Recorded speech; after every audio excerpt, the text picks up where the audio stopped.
336. Well, I'm feeling a lot of pressure this afternoon. Thanks to Dustin's lead in, and there's also feeling some time constraint pressure as well. I hear there's an event this afternoon. People probably want to get home and see. So thank you, Larry, for your prayer on my behalf that I would remember what I've studied. I want you all to know regarding the time constraint. I also generally pray before speaking that God will also help me to forget the things that he doesn't want me to say. I'm sure there's some of those in my notes, and I hope that those don't make it out. But and hopefully that'll work in your favor as far as the timing goes today. Hopefully he will make me forget some things. But we'll go on to begin our lesson and get this out of the way too, thanks to Dustin's lead in. I pronounce it Habakkuk.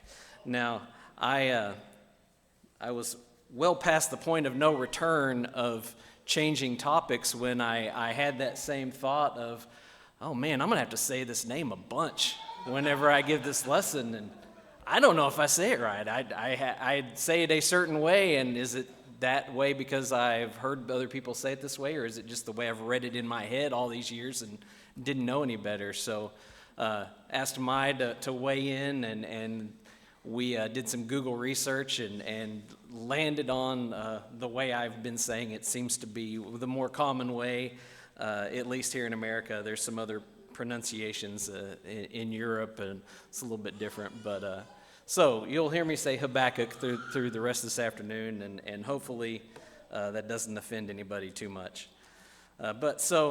And then going back to the topic of timing, I also hate to tell you this, but I'm going to be covering the entire book of Habakkuk today. So, but don't worry, we're hitting it at a high level and not a full exegesis of all 3 chapters. And there is only 3 chapters to cover, so it won't be too painful. But the subject is that we can learn from this book is about having faith when you don't understand God's plan. We live in a world today that's filled with injustice. Just turn on the news or doom scroll on your phone for a little bit, and you'll see just bad things. You'll see bad things happening to good people. You'll see great things happening to just awful people, and it just seems so unfair. You see it in our daily lives too. You see tragedy happen to people that you care about, to good families. Terrible things happen to them, and you wonder how can these things happen, and how do I deal with these things when I see them? You just look around and you say, Lord, this just doesn't make sense. Why is this happening? You pray, you try to obey, you try to walk faithfully, but the circumstances around you they're confusing. They seem unfair and they're painful. Well, Habakkuk knew that feeling. He knew it very well. He didn't understand the things that he saw around him. And then when he brought those things to God and he got a response from God, he didn't understand the answer that God gave him either. But his faith remained strong through it all, and even though he didn't understand God's plan. So one thing we learn from this book is that faith is trusting in God's character even when his ways confuse you. So let's get into some of the background, tell you about what's going on around this time when Habakkuk writes this book. We don't know exactly when it was written, but it seems to be somewhere around 609 BC, or somewhere between 609 BC and 586 BC. It's hard to pin down exactly when it was, and every source that I looked at had a different date range there. This is probably one of the more broader ranges that I found, just to be safe. But around that time period, so Habakkuk had probably been through this period prior to that where King Josiah had been this righteous ruler over Judah and had really led a revival, bringing Judah back to God. But then Josiah dies, and you see wicked kings succeed him, and that revival goes away. The revival died with Josiah. And so Judah now is just spiritually drifting away over the years, away from God and drifting towards idolatry. And so as a result, what Habakkuk sees in Judah is just violence and injustice is just filling the land. It's all around him. The nation is rotting from the inside because even its rulers, the leaders of the nation are corrupt as well. So he sees all this, and he's struggling to reconcile the goodness of God, who should be leading this nation, with all the terrible, wicked things he's seeing go on inside this nation. So he cries out to God, Lord, why aren't you doing anything? So the general outline of the book is there's, as I said, there's only 3 chapters. And the first chapter you see Habakkuk wrestling with God, wrestling with these issues that are weighing him down and bringing them to God. And then in chapter 2, you see him waiting for God's response, waiting to see what's going to happen. And then finally in chapter 3, we see Habakkuk worshiping God. And the book is different from traditional prophets, where we generally see the prophets talking to God and then talking to the people, bringing God's message to them. And here what we see is just him talking to God and the interchange between the two of them.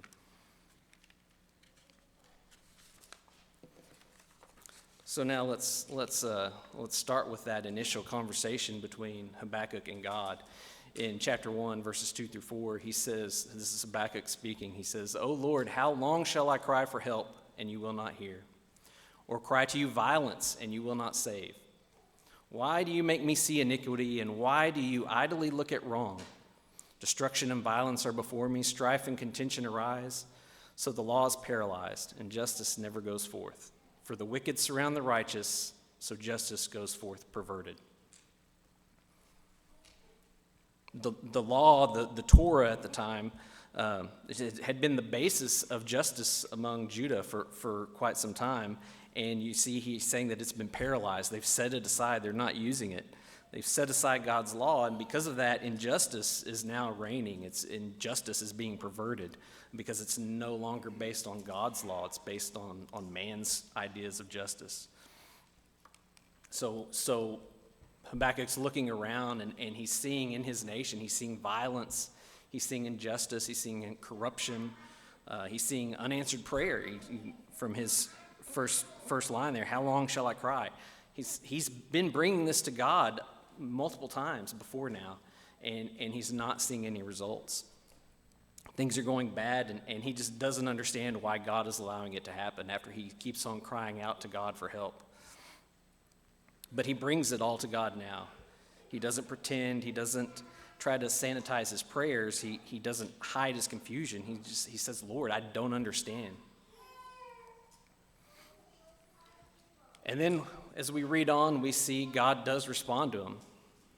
As we're reading on in verse 5, it says, this is God speaking now. He says, look among the nations and see, wonder and be astounded, for I am doing a work in your days that you would not believe if told.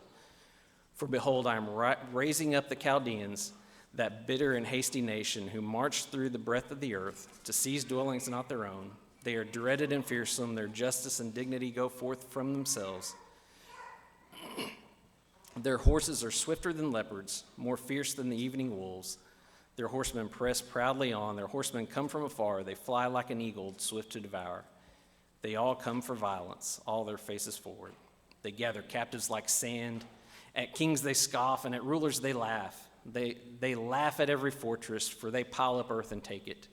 Then they sweep by like the wind and go on, guilty men whose own might is their God. So in other words, God is saying here, Habakkuk, I am working, but my plan's going to shock you. You're not going to believe the plan that I'm going to implement. Now, I'm raising up the Chaldeans as my instrument of justice. And you see as he goes on through there, he paints a very ferocious picture of these people that he's raising up to implement God's justice. Excuse me. So yeah, the map here, you can see over here, Chaldea over on the right side of the map, also referred to as Babylonians. So I may use those two names interchangeably throughout this lesson. Excuse me if I do, but I'm talking about the same people. So what's happening now is the Assyrian Empire, which had been in control of this whole area, they're weakening, and at this point in time, the Babylonian Empire God is strengthening them. They're about to take over this whole area. And they're not good people. They're going to bring God's justice in a way that they're not going to like. And as you see here on the right, he talks about all the ways that they are bad. They're bitter and hasty people. They're going to take things that don't belong to them. Their own might is their God. They don't worship God. They worship their own power, and they take great pleasure in that. So as I got to reading and really studying Habakkuk's plea and God's answer, I noticed in God's answer a couple things kind of stuck out and seemed to kind of mirror Habakkuk's plea. And so then I got to playing when you take a test in school where you match up this list of words to this list of definitions, that kind of test. And I started doing that with Habakkuk's plea and God's answer, and I noticed there was a lot more that lined up than what I realized. So as I've got it color-coded here, Habakkuk initially says, how long am I going to cry for help? And God's answer, he says, I'm doing it in your days. I'm working on it right now, and you're going to see it in your days. Then Habakkuk talks about violence that he's seeing in Judah. Well, these people that God's bringing, though, they're bringing violence, all right. Habakkuk talks about seeing iniquity and wrongdoing. These Chaldeans, they're going to do some wrong too. They're going to take houses that don't belong to them. They're going to take people that don't belong to them. Habakkuk talks about destruction. These Chaldeans, they haven't met a fortress yet that they couldn't penetrate and destroy. Strife and contention going on in Judah. Well, these guys, they're going to laugh at your kings. They're going to mock your kings, hoping to instigate a fight with them. And then Habakkuk talks about the law being paralyzed and justice being perverted. Well, these Babylonians, they have their own sense of justice, and it's not based on God's law at all. It is based on their own law, and you are not going to like it very much. And then finally, he talks about the wicked surrounding the righteous. Well, there's not going to be anybody more wicked come than these Babylonians. They're bitter and hasty people. They're dreaded. They're feared. They're guilty men whose own might is their own God. So Habakkuk was, his plea was, how long am I going to cry and you will not answer? You will not hear. Well, here we see that God did hear him. He did hear him every time, and here his answer to Habakkuk addresses every single item that Habakkuk brought up. He was answering the whole time. He was listening the whole time, and he did address every single portion of his plea. Not in the way that Habakkuk wanted at all, but he did answer him. So now, this answer creates a whole new problem for Habakkuk. How are you going to use these wicked nation to judge a less wicked one? So that's the question we see him bring back to God after this response. In verse 13, Habakkuk says, "You who are purer eyes than to see evil and cannot look at wrong, why do you idly look at traitors and remain silent when the wicked swallows up the man more righteous than he?" So again, he's confused. He's wrestling with God again. He's still struggling to understand God's plan. And he brings that question to God. How can you do this? And he's not alone in questioning God. We see other examples in the Bible of people questioning God. We see David and Jeremiah both struggling to understand God's plan. David in Psalms says, "How long shall my enemy be exalted over me?" And then Jeremiah, "Why does the way of the wicked prosper? Why do all who are treacherous thrive? Why do good things happen to terrible people?" And vice versa. Job knew he could take his complaints to God and that God would listen to them. He talks about it in Job 23, verses 4 through 7. Job says, "I would lay my case before him and fill my mouth with arguments. I would know what he would answer me and understand what he would say to me. Would he contend with me in the greatness of his power? No, he would pay attention to me. There an upright man could argue with him, and I would be acquitted forever by my judge. So the Bible never shames honest questions to God. God invites these questions. He wants you to bring them to him. So true faith doesn't mean that we don't wrestle with God's will, we don't struggle to understand his ways, but it means that we do bring our questions to him and that we trust his will, we trust his character whenever we do bring those questions to him.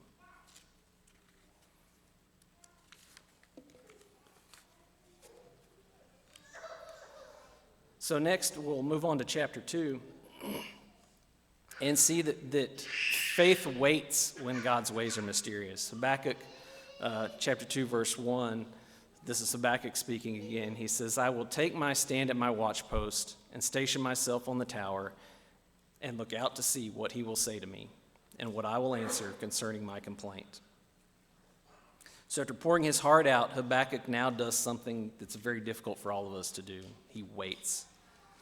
He pictures himself like a watchman on a tower. He's going to be alert, attentive, expectant.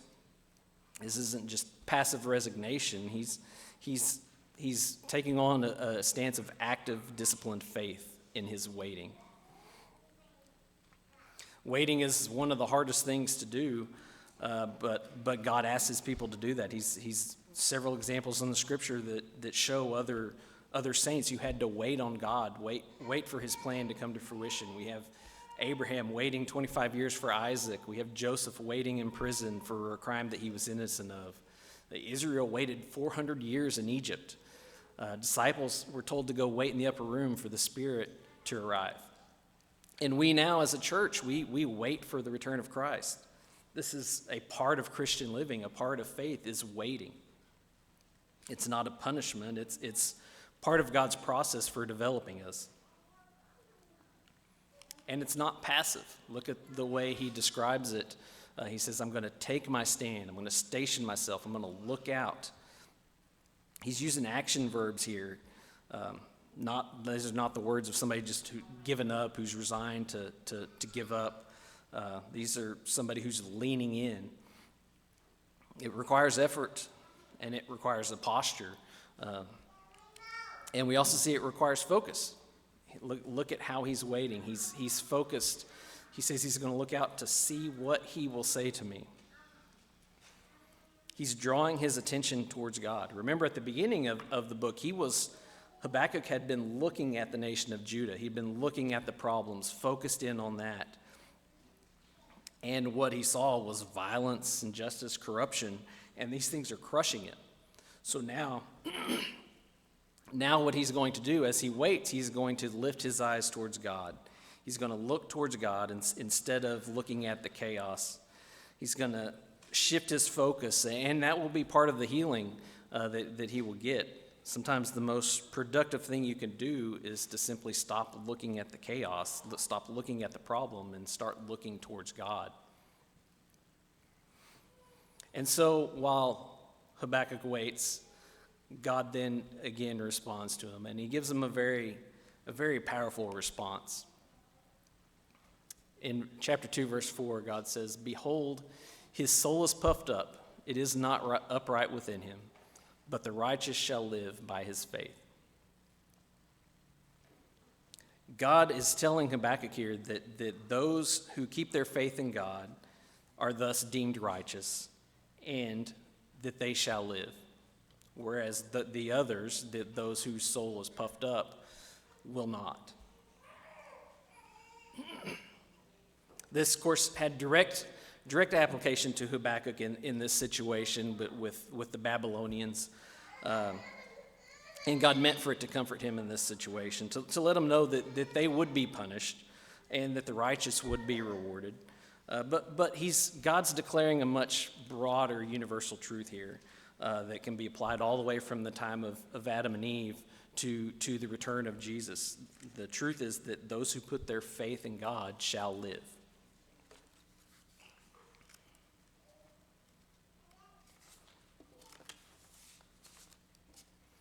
And there's so much meaning in this verse that we see it referenced multiple times in the New Testament. And Paul referenced it in Romans chapter 1, verse 17. He says, "For in it the righteousness of God is revealed from faith for faith, as it is written, the righteous shall live by faith." Here Paul's talking about, he's using this verse in the context of faith being the foundation for salvation. Then he uses the same reference again in Galatians 3:11. It says, "Now it is evident that no one is justified before God by the law, for the righteous shall live by faith." Here in this passage, he was talking about faith making us righteous, not works.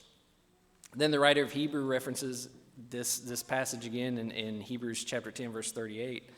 He's talking about faith sustaining us during times of suffering.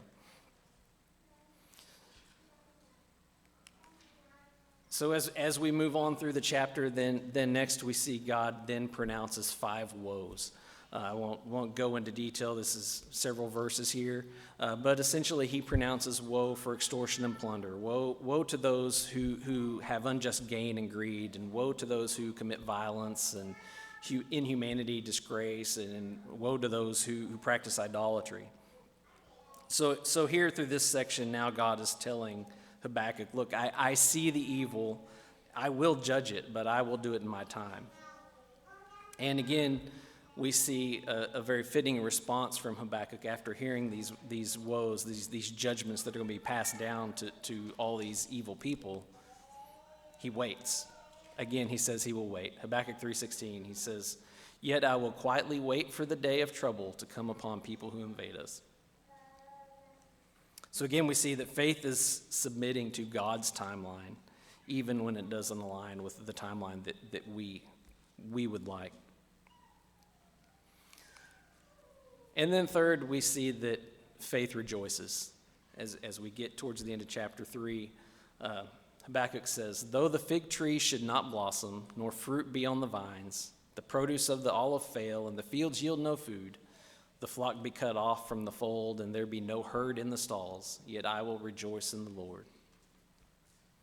It seems odd that he's talking about rejoicing when he's also talking about there being no figs, no grapes, no olives, no crops, no sheep, no cattle. I mean, this is not just poetic exaggeration. He's talking about total economic collapse. He's talking about widespread famine, national crisis, and even in the midst of all that, he would still rejoice in the Lord.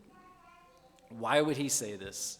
Why would you still rejoice in the Lord, even if you're suffering such unimaginable hard times? Well, he goes on to explain it in the next verse. He says, "I will take joy in the God of my salvation.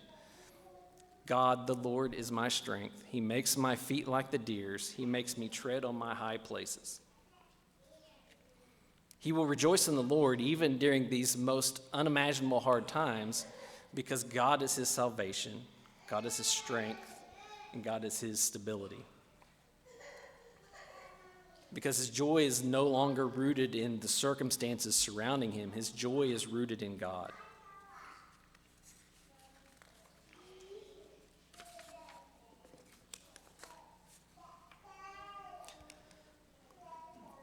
We see throughout the Bible that this is the stance we should take, that we can find our joy in God, even under difficult circumstances. We see it in Acts chapter 16. Paul and Silas are in prison.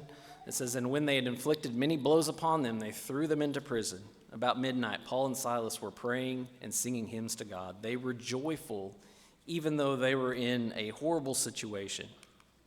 1 Peter 1:6, "In this you rejoice, though now for a little while, if necessary, you've been grieved for various trials." Peter's telling us to rejoice in our salvation through Jesus, even when we're facing trials. And then James chapter 1, verse 2 says, "Count it all joy, my brothers, when you meet trials of various kinds." James is even going as far to say as actually take joy in the trials themselves, because they will make you stronger. They will produce steadfastness in you. Joy in difficult times it's not denial of those difficult times, but joy is devotion. Joy is faith in our Lord.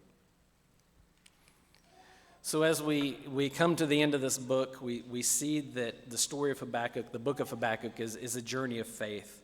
It begins with a prophet with questions and ends with it ends with worship of the Lord, even during difficult times. And he gives us a model for dealing with our own difficult trials that we have in life. The first step, we wrestle with those problems. We bring those questions to God. No matter how difficult they are, he wants you to bring them to him. And then after that, we wait. We focus our attention towards God, and we wait to see what will happen. Perhaps we'll find God's answer in Scripture. Maybe we'll find it through prayer. Or maybe it will just simply unfold over time according to his timeline rather than ours. And then finally, we worship. We rejoice in the Lord. We remember that our joy is rooted in God and not in the circumstances that surround us. Well, this concludes our lesson for the afternoon. I hope that it has been beneficial to you as it was for me. At this time, we'll offer an invitation if there's anybody who would like the prayers of the church or who would like to join the church through baptism. We will offer you that opportunity now as we stand to sing the song that's been selected.